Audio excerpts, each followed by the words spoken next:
Hi అండి అందరికీ welcome back to my channel lovely thoughts. ఈరోజు డే 1 ఇన్ నేపాల్. సో మేమేమేమి ఎక్స్ప్లోర్ చేసాము, ఎక్కడెక్కడికి వెళ్ళాము, ఏమేమి ప్లేసెస్ చూసామనేది మీతో షేర్ చేసుకోవాలనుకుంటున్నాను. చూసేయండి. ముందుగా ఫ్రెష్ అప్ అయిపోయి బ్రేక్ఫాస్ట్ ఫినిష్ చేసుకొని ఇంకా స్టార్ట్ అయ్యాము. సో బ్రేక్ఫాస్ట్లో ఏమేమి ఐటమ్స్ పెట్టారు ఏంటి అనేది మీకు లాస్ట్ వీడియోలో నేను పెట్టాను. సో ఎవరైనా చూడని వాళ్ళు ఉంటే వెళ్ళి చెక్అవుట్ చేయండి. సో ఫస్ట్ వెళ్ళిన ప్లేస్ ఏంటి అంటే పశుపతినాథ్ టెంపుల్ అండి. ఇది కాఠ్మండూలో చాలా ఫేమస్ అయిన టెంపుల్. సో ఇది ఎవరి టెంపుల్ అనుకుంటున్నారా? సో మన శివయ్య టెంపుల్ అండి. శివ ఫ్యాన్స్ మాత్రం ఖచ్చితంగా విజిట్ చేయాల్సిన ప్లేస్ అని చెప్పచ్చు. సో అంత నచ్చేస్తుందండి ఈ టెంపుల్. వాళ్ళకే కాదు ఎవరికైనా నచ్చేస్తుంది. అలాంటి బ్యూటిఫుల్ టెంపుల్ అని చెప్పచ్చు. ఇక్కడికి వెళ్ళంగానే అదొక తెలియని ఫీలింగ్ అండి. చాలా పీస్ఫుల్గా అనిపించింది నాకైతే. ప్రశాంతంగా ఉన్నాము, మనకి ఏం బాధలు లేవు అన్నట్లు ఉన్నింది ఈ ప్లేస్కి వెళ్ళంగానే.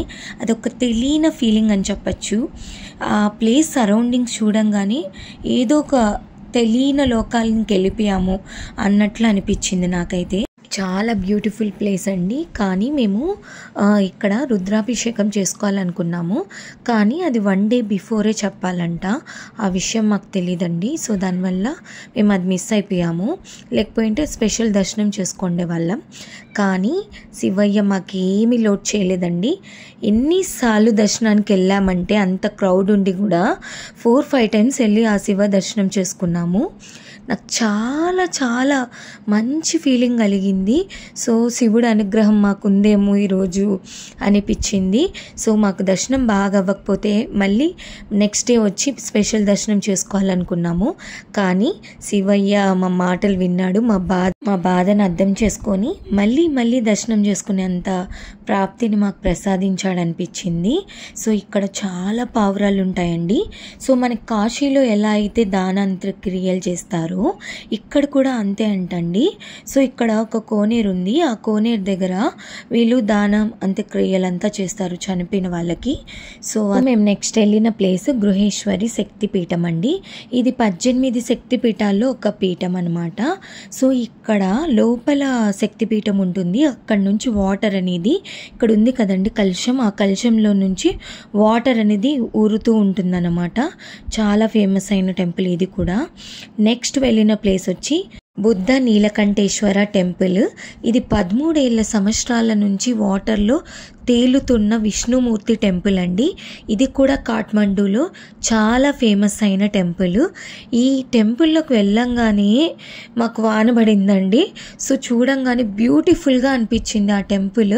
సో వాటర్లో ఆ విష్ణుమూర్తిని చూసిన తర్వాత అదొక తెలియని ఫీలింగ్ కలిగిందనమాట నాకైతే. 2 సార్లు వెళ్ళి దర్శనం చేసుకున్నానండి. ఆయన పాదాలకు నమస్కారం చేసుకున్నాను. సో చాలా బ్యూటిఫుల్ ప్లేస్ అండి.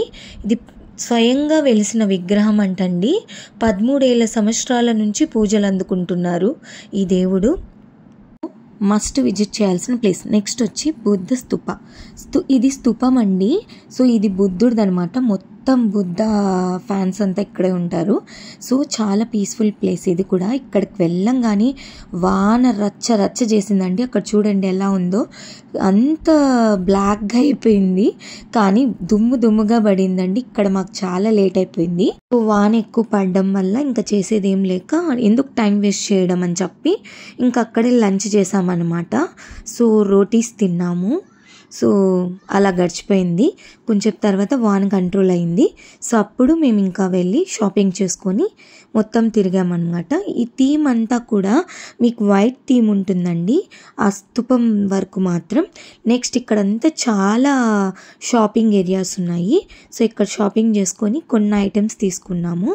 కొన్ని థింగ్స్ తీసుకొని ఇంకా స్టార్ట్ అయిపోయామన్నమాట నెక్స్ట్ ప్లేస్కి. మా అక్క వాళ్ళు బుద్ధుడి విగ్రహము అవంతా తీసుకున్నారు. సో నెక్స్ట్ ఏ ప్లేస్కి వెళ్ళామంటే మంకీస్ టెంపుల్ అనమాట. ఇది కూడా ఫేమస్ అంట అక్కడ. సో ఇక్కడ మొత్తం మంకీస్ ఉంటాయి. పేరుకు తగ్గట్టుగానే మంకీసే ఉంటాయండి.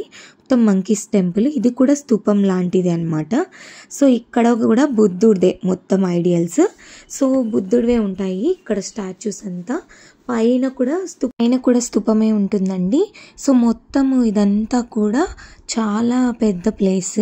సో పైన కొండ ఎక్కాలండి. ఆ కొండ నేను ఎక్కలేదు. సో కిందే వెయిట్ చేశానన్నమాట. మా అక్క వాళ్ళు పై వరకు వెళ్ళేసి వచ్చారు. సో అక్కడ బుద్ధుడి విగ్రహం అవన్నీ ఉంటాయి. సో వాళ్ళు వచ్చేంత వరకు నేను కింద అలా టైంపాస్ చేసుకుంటూ తిరిగానమాట. నెక్స్ట్ మా అక్క వాళ్ళు వచ్చిన తర్వాత ఇంకా ఆపోజిట్గా సరస్వతీదేవి టెంపుల్ ఉన్నిందనమాట. సో ఇంకా అక్కడికి వెళ్ళాము. అక్కడికి వెళ్ళకుండా ఉంటే మాత్రం చాలా బ్యూటిఫుల్ ప్లేస్ని మిస్ అయిపోయి ఉంటాననిపించింది. అది కూడా కొండే అండి, కొండ పైన ఎక్కాలన్నమాట. సో ఎక్కిన తర్వాత అక్కడ సరస్వతీదేవి టెంపుల్ ఉంటుంది. సో ఈ స్టెప్స్ అన్నీ కవర్ చేయాలన్నమాట. సో చూడ్డానికి అలా ఉంది కానీ చాలా లెంతీ అండి. సో పైన సరస్వతీదేవి టెంపుల్ ఉంది. సో ఈ సరస్వతీదేవి టెంపుల్ దగ్గర కొండ వ్యూ పాయింట్ అంతా కనిపిస్తుందండి. సో అక్కడికి వెళ్ళి మొత్తం నేపాల్ మొత్తం చూడొచ్చు అనమాట. సో అలాంటి బ్యూటిఫుల్ వ్యూ పాయింట్ ఉన్నింది. ఇప్పుడు మనకి తిరుమలలో పైన కొండెక్కితే ఎలా కనిపిస్తుందో తిరుపతి మొత్తం కింద, సో ఎగ్జాక్ట్లీ అలానే అండి. కొండెక్కంగానే మనకి కింద ఉండే నేపాల్ అంతా కనిపిస్తుంది కంప్లీట్గా. సో చాలా బ్యూటిఫుల్గా ఉన్నింది చూస్తే. సో ఫోటోకి అంత క్యాప్చర్ కాలేదు కానీ రియల్గా మాత్రం సూపర్గా ఉన్నిందండి వ్యూ అనేది. అప్పుడే వాన పడి అప్పుడే ఎండ్ వస్తూ అలా ఉన్నింది. సో ఇంత బ్యూటిఫుల్ క్లైమేట్లో టీ తాగకపోతే ఎలా అండి. ఒక టీ తాగి వేడివేడిగా, టీ కూడా బాగుంది. సో వేడివేడిగా టీ తాగేసి అక్కడ చికెన్ మోమోస్ వేస్తూ ఉన్నారు. చికెన్ మోమోస్ తినేసి ఇంకా స్టార్ట్ అయిపోయామన్నమాట ఇంకా రూమ్కి. సో ఎవరైనా బిఫోర్ వీడియోస్ చూడకుండా ఉంటే ప్లీజ్ చూడండి, ప్లీజ్ సబ్స్క్రైబ్ చేసుకోండి. Thanks for watching. Bye everyone.